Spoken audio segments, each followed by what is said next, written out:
Inside JCCC's music department, you might encounter some familiar sights. The piano studio, the choir room, and even the band room. But here on the stage of Yardley Hall in the Midwest Trust Center, a different hands-on class is prepping for a mock concert. Here, the students are preparing to meet the challenges of mixing a live event.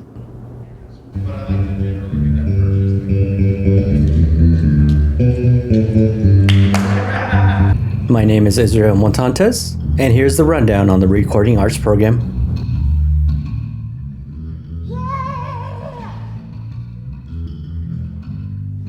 I think my favorite thing about this class is how hands-on it is.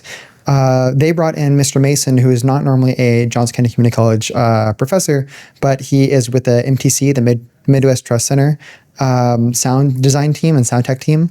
And he has many years of expertise that he's really showing us what it's like to be in the real world. It doesn't feel like I'm reading a textbook and we're going over theoreticals. We are getting our hands on to actual production, learning the trials and error, and there's a lot of trial by fire. I kind of pride myself on with our live sound classes that it's not just theoretical. I'm not just having them learn the ins and outs of the theory behind things or how acoustics work or any of that. It is that, but it's also let's go mix a band and let's make this real. Let's make it tangible. Let's go do something in a big space where you have to rely on all these things we've talked about to make it happen in a real situation.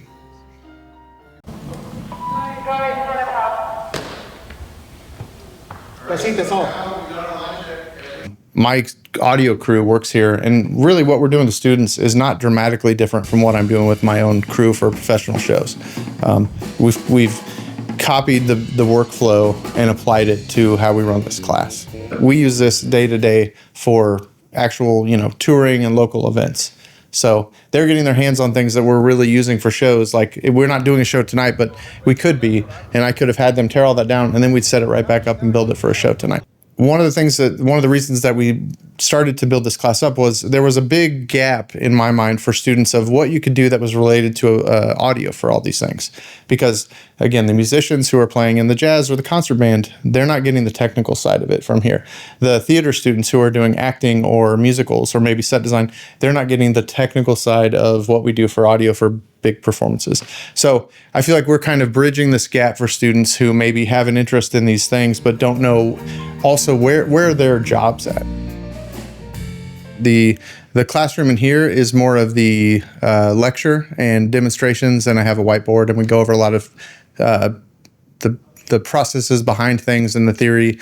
And then in the halls, whether it's Yardley or Polsky, we will have bands and do hands-on sort of like a lab. That's the front of house position where mixing the show for the audience. And we also have a monitor position, which I also have staffed. My coworker, Nathan Dixie, he helps with that. And so I usually have basically he's sort of functioning as an assistant to make sure the students are getting hands-on when I can't really be there. So I do bounce around and I kind of peek in and make sure things right, but he's a huge help on making sure we get the students doing monitors successfully.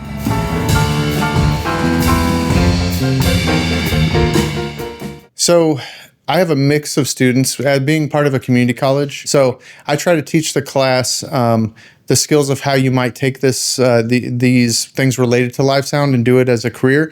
But we also try to emphasize, especially in live sound too, how things work in a venue and how you can learn to let's say if you're volunteering at a church, some of the soft skills we might have are how to work with other people when they don't know how to describe things in technical terms, or how to interpret a stage plot or an input list, some of those technical things. Or we get people who are significantly older and they're just enjoying, I love live sound, I want to see if I can do this better at my church.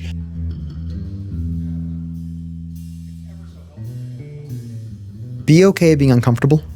I think the first couple weeks of this class was a little stressful. I'm not going to lie.